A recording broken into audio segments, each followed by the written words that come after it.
လက်တလုံးမှာထိုင်းနိုင်ငံနဲ့ကမ္ဘောဒီးယားနိုင်ငံတို့နေဆက်မှာစစ်ပွဲတွေဖြစ်နေတာကိုကျွန်တော်လည်းစိတ်ဝင်စားလာတဲ့အတွက်ကြောင့်မလို့ကျွန်တော်ဖတ်ဖူးတဲ့သမိုင်းဟောင်းတွေနဲ့လက်ရှိသမိုင်းအသစ်တွေကိုပြန်ပြီးတော့လေ့လာကြည့်လိုက်ပါတယ်။ဒီနိုင်ငံကိုဖျားเจ้าနဲ့ပြဿနာတက်နေရဆိုပြီးတော့အများစုကအကြံပြင်းသိကြပါတယ်။ဒါဆိုရင်ဒီဖျားเจ้าကြီးကိုဘယ်နှခုနှစ်မှာဆောက်လုပ်ပြီးတော့ဘယ်သူပန်ခဲ့တယ်ဆိုတာကိုတော့ပထမဆုံးသိဖို့လိုအပ်ပါတယ်။ဒီဖျားเจ้าရဲ့နာမည်ကတော့ Preah Vihear ဖြစ်ပါတယ်။ကမ္ဘောဒီးယားနိုင်ငံရဲ့ခမာအင်ပါယာကြီးစိုးတဲ့ AD 900စုနဲ့12ရာစုအတွင်းမှာဆောက်လုပ်ခဲ့တာပါထိုင်းနဲ့ကမ္ဘောဒီးယားကဗုဒ္ဓဘာသာနိုင်ငံတွေဖြစ်ကြပေမဲ့ဒီဘုရားကျောင်းရဲ့မူလကတော့ဟိန္ဒူဘာသာရေးကျောင်းကြီးဖြစ်ပါတယ်နောက်ပိုင်းမှာသာဗုဒ္ဓဘာသာကျောင်းအဖြစ်ပြောင်းလဲအသုံးပြုခဲ့တာပါဒီနေရာကဘာသာရေးတစ်ခုတည်းပို့တဲ့သမိုင်းယဉ်ကျေးမှုဂုဏ်သိက္ခာနဲ့နိုင်ငံရေးအားလုံးပေါင်းစပ်ထားတဲ့နေရာလို့ပြောရင်လည်းမမှားပါဘူးထိုင်းဘက်ကအမြင်ကတော့ပြင်သစ်တွေကမ္ဘောဒီးယားကိုအုပ်ချုပ်တုန်းကသူတို့ရဲ့ထိုင်းမြေကိုမတရားသိမ်းယူထားတယ်ဆိုတဲ့အမြင်ရှိပါတယ်တကယ်တော့အဲဒီခေတ်ထိုင်းဘုရင်ကကိုလိုနီလက်အောက်မကျစေဖို့အတွက်ပြင်သစ်ကိုခြေချင်တဲ့ကြီးပေးခဲ့တဲ့နေမြေတွေလည်းဖြစ်ပါ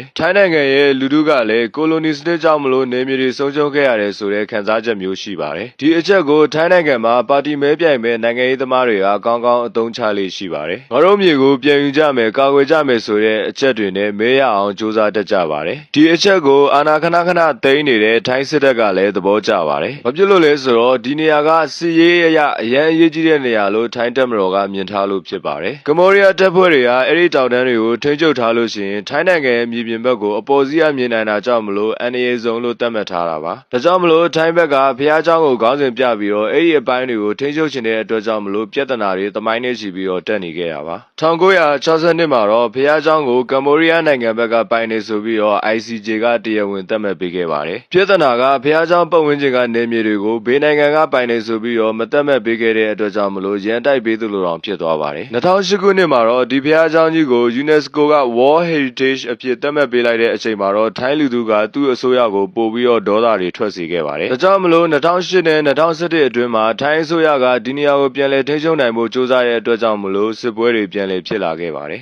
်တည်ဆုံးသူများပြားပြီးတော့တမိုင်းဝင်ဖျားเจ้าကြီးလည်းထိခိုက်သွားတဲ့အတွက်ကြောင့်မလို့2013မှာ ICJ ကဒုတိယအကြိမ်ပြန်လည်ရှင်းတန်းထုတ်ရပါတယ်ဒီတစ်ချိန်မှာတော့ဖျားเจ้าပတ်ဝန်းကျင်ကိုကမ္ဘောဒီးယားကိုထိန်းချုပ်ခွင့်ပေးလိုက်ပြီးတော့ထိုင်းစစ်တပ်ကိုတော့အဲဒီနေရာကနေနောက်ကိုဆုတ်ခိုင်းခဲ့ပါတယ်ဒါပေမဲ့နယ်နိမိတ်အပိုင်းအခြားအတိအကျကိုတော့မသတ်မှတ်ပေးပြန်ပါဘူးဒီအချက်ကနိုင်ငံရေးသမားတွေဂိမ်းကစားဖို့အတွက်အခွင့်အရေးတစ်ခုလိုဖြစ်သွားပါတယ်ထိုင်းနိုင်ငံကတက်လာသမျှအစိုးရတွေကဒီနေရာကိုလုံးဝအလျှော့ပေးလို့မရပါဘူးအကြောင်းရင်းကတော့ထိုင်းစစ်တပ်နဲ့ပြည်သူလူထုကလုံးဝမကြိုက်တဲ့အတွက်ကြောင့်မလို့ပလင်ပေါ်မှာအကြိုက်မထိုင်ရဘဲနဲ့ပြုတ်ကျတက်လို့ဖြစ်ပါတယ်ကမ္ဘောဒီးယားနိုင်ငံဘက်ကလည်းဒီနေရာကိုလုံးဝလက်လွတ်မခံရတဲ့အကြောင်းရင်းတွေရှိပါတယ်ဒီနေရာကိုနှစ်1000နီးပါးပိုင်ဆိုင်ခဲ့တဲ့တမိုင်းကြောင်အရာရဲ့အမျိုးသားဂုဏ်သိက္ခာအရာရဲ့အကောဝတ်ဘုရားလိုနောက်ထပ်အရေးကြီးတဲ့နေရာတစ်ခုဖြစ်နေတာကြောင့်ရဲ့နဲ့ ICJ မှာအနိုင်ရထားတဲ့အကြောင်းတွေကြောင့်လည်းဖြစ်ပါတယ်နောက်ဆုံးအရေးကြီးတဲ့အချက်ကတော့ဒီနေရာကိုသာလက်လွတ်ဆုံးရှုံးခဲ့ရရင်ကမ္ဘောဒီးယားပြည်သူတွေအနေနဲ့သူတို့ရဲ့ဘိုးဘွေးတွေကိုမျက်နှာမပြရဲအောင်တစ္ဆာအပေါက်အဖြစ်ခံစားရမှာကိုမလိုချင်တဲ့အချက်ကြောင့်လည်းဖြစ်ပါတယ်ဒါကြောင့်မလို့ဒီစစ်ပွဲကဘုရားကျောင်းကိစ္စတစ်ခုပဲမဟုတ်ဘဲနဲ့တမိုင်းရဲ့ဂုဏ်သိက္ခာရဲ့နေဆက်ဆုံးပြတ်ခွင့်ရှိတဲ့ပွဲတစ်ပွဲလိုမျိုးဖြစ်နေတာပါ AD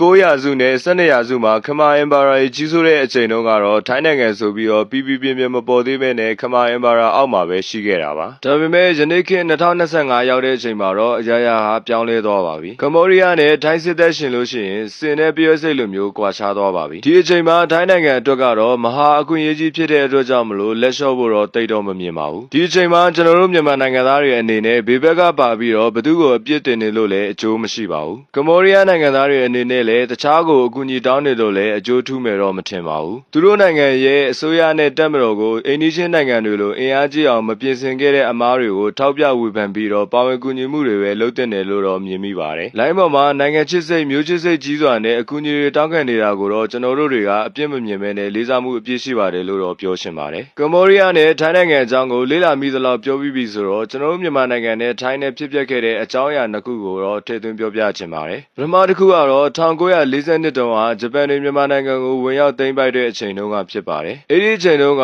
မြန်မာနိုင်ငံကိုဝင်တိုက်ဖို့အတွက်ဂျပန်တွေကထိုင်းနိုင်ငံနဲ့မဟာမိတ်လုပ်ပြီးတော့အခြေပြုပြီးဝင်တိုက်ခဲ့တာဖြစ်ပါတယ်ဒါပေမဲ့အလကားတော့မရပါဘူးအပေးယူတစ်ခုတော့ရှိပါတယ်1942မှာအင်္ဂလိပ်ကိုတိုက်ထုတ်ပြီးတော့မြန်မာနိုင်ငံကရှမ်းပြည်နယ်အရှေ့ပိုင်းနဲ့ကယားပြည်နယ်နယ်မြေအချို့ကိုထိုင်းကိုဂျပန်ကအယိုအစားအနေနဲ့ပေးလိုက်ပါတယ်ထိုင်းနိုင်ငံဘက်ကလည်းတချိန်ကသူ သူတို့ပိုင်ခဲ့တဲ့နေမြေတွေပြန်ရပြီလို့ကဘာကိုကြေညာချက်ထုတ်ပြီးတော့ထိုင်းမြေပုံတွေကိုထည့်သွားပါတယ်။အဲဒီနောက်ပိုင်းမှာတော့ထိုင်းနိုင်ငံဘက်ကအရာရှိတွေလာရောက်အုပ်ချုပ်ပြီးတော့ထိုင်းစာပေတွေတင်ကြားပါတယ်။ဒါပေမဲ့ဒေသခံတိုင်းသားတွေကလုံးဝလက်မခံတဲ့အတွက်ကြောင့်မလို့သူတို့ရဲ့ထင်းချုပ်အုပ်ချုပ်မှုကတော့လုံးဝကိုမလွယ်ကူခဲ့ပါဘူး။ဒီလိုနဲ့3နှစ်အကြာ1945မှာတော့မြန်မာနဲ့အခြေအနေတွေတင်းမာလာတဲ့အတွက်ကြောင့်မလို့1946အစပိုင်းမှာသူတို့သိမ်းပိုက်ထားတဲ့နေမြေတွေအားလုံးကိုပြန်လည်လွှဲပြောင်းပေးခဲ့ပါတယ်။ဒုတိယအဖြစ်အပျက်ကတော့နာမည်ကြီးတဲ့ O7 တောင်ကုန်းအကြောင်းပဲဖြစ်ပါတယ်။ဒီအကြောင်းကိုအသေးစိတ်ပြောရရင်ဗီဒီယိုရမ်းရှည်သွားမှာဆိုတဲ့အတွက်ကြောင့်မလို့အတူချုံပဲပြောလိုက်ပါမယ်။ O7 တောင်ကုန်းဆိုတာကတော့ရှမ်းပြည်နယ်အရှေ့ပိုင်းတာချီလိတ်နဲ့မေဆိုင်နယ်စပ်အနီးမှာရှိတာပါ။2000ခုနှစ်မှာထိုင်းနိုင်ငံဘက်က O7 တောင်ကုန်းကိုသူတို့ပိုင်နေဆိုပြီးတော့အငင်းပွားရာကနေစတင်လာတာပါ။ဒီလိုဖြစ်လာတာကလည်းနိုင်ငံရေးကစားပွဲတွေကြောင့်ပဲဖြစ်ပါတယ်။အဲဒီချိန်တုန်းကထိုင်းနိုင်ငံကပါတီနဲ့စစ်တပ်ကလုံးဝကိုမတည့်ဖြစ်နေတာပါ။ပြည်သူလူထုရဲ့ထောက်ခံမှုကိုပိုရချင်တဲ့အတွက်ကြောင့်မလို့မြန်မာပြည်ရဲ့ O7 တောင်ကုန်းကိုသိမ်းကြမယ်ဆိုပြီးတော့လှုံ့ဆော်မှုတွေလုပ်လာတာဖြစ်ပါတယ်။ဒီလိုနဲ့ပဲ2001ရောက်တဲ့အချိန်မှာတော့မြန်မာနိုင်ငံနဲ့ထိုင်းနိုင်ငံကအခြေအနေတွေတင်းမာလာခဲ့ပါတယ်။ O7 တောင်ကုန်းကငကိုကလေးကမြန်မာတပ်တွေထိန်းချုပ်ထားတဲ့နေရာလေးဖြစ်ပါတယ်။ဒီတောင်ကိုထိန်းချုပ်ထားနိုင်တဲ့သူကတစ်ဖက်နိုင်ငံတွေရဲ့စစ်ရေးလှုပ်ရှားမှုတွေကိုမြင်နိုင်တဲ့အထိကိုအရေးပါတဲ့နေရာဖြစ်ပါတယ်။2005ရောက်တဲ့အချိန်မှာတော့နှစ်နိုင်ငံတင်းမာမှုတွေဟာအမြင့်ဆုံးအခြေအနေကိုရောက်ရှိလာပါတယ်။2006ရောက်တဲ့အချိန်မှာတော့ထိုင်းနိုင်ငံက O7 တောင်ကုန်းကိုတက်သိမ်းဖို့ကြိုးစားရာကနေနေဆက်စစ်ပွဲကြီးစတင်ပါတယ်။ဒီပွဲမှာမြန်မာတပ်တွေကအောင်ပွဲခံနိုင်ပြီးတော့အဲဒီနှစ်အတွင်းမှာပဲစစ်ပွဲကပြီးဆုံးသွားပါတယ်။ဘူးသူသားအနေနဲ့ထပ်ဆောင်ပြောရလို့ရှိရင်တော့အဲဒီပွဲမှာမြန်မာတပ်တွေနဲ့အတူဝါတိုင်းသားတပ်တွေကလည်းပူးပေါင်းပါဝင်တိုက်ခိုက်ခဲ့တယ်ဆိုတဲ့မှတ်တမ်းလေးရှိပါတယ်။တခြားအဖွဲ့တွေပါဝင်တိုက်ခိုက်ခဲ့တာလည်းရှိမှာပါ။အဲ့ဒါတွေကိုသိတဲ့သူတွေရှိရင် comment မှာမှတ်သွားပေးလို့ရပါတယ်ဗျ။ဘလို့ပဲဖြစ်ဖြစ်အဲ့ဒီပွဲဟာကျွန်တော်တို့ရဲ့စီးလုံးညီညွတ်မှုကိုပြနိုင်ပြီးတော့ကိုယ်နိုင်ငံရဲ့နယ်နိမိတ်ကိုအတူတကွပေါင်းစည်းကာကွယ်နိုင်ခဲ့တဲ့ဂုဏ်ယူစရာသမိုင်းတစ်ခုလို့တော့မြင်ပါတယ်။ဒီအကြောင်းတွေကိုနားထောင်ပြီးတော့ကျွန်တော်တို့အနေနဲ့ထိုင်းကိုမုန်းတီးနေကြလည်းမလိုပါဘူး။ထိုင်းမကောင်းကြောင်းပြောနေဖို့လည်းမလိုအပ်ပါဘူး။ဖြစ်ခဲ့တဲ့သမိုင်းတွေကိုသင်ခန်းစာယူပြီးတော့ရှေ့ဆက်ပြီးတော့ချစ်ချစ်ခင်ခင်သွားကြဖို့ပဲလိုအပ်တယ်လို့ပဲမြင်ပါတယ်။အဆုံးထိနားထောင်ပေးခဲ့ကြတဲ့သူတွေအနေနဲ့တွေးစရာဘူးတုဒလေးရရှိသွားလိမ့်မယ်လို့တော့မျှော်လင့်ပါတယ်။